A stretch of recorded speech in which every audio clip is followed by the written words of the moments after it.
வெள்ளைக்கொம்பன் விநாயகனது பேரருட்கருணையினாலே அனைத்து நலமும் பெருகட்டும்.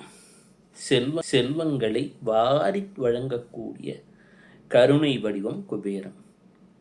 விஸ்வசரஸ் அப்படின்னு சொல்லக்கூடிய மகரிஷியின் தவ புதல்வர், மிக பெரும் சிவபக்தர்.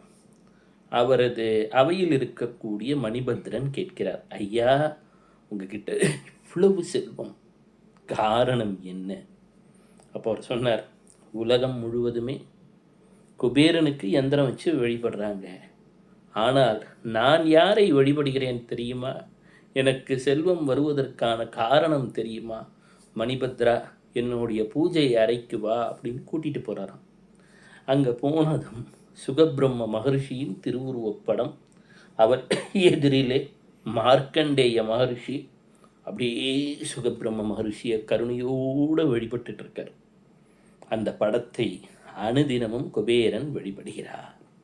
அவர் சொன்னார், தூம் தன குபேர தனயந்திர தேவாய நம. அப்படின்னா என்னென்னா, உலகத்துக்கே செல்வத்தை தருவர் குபேரன், தனத்தை தருபவர்.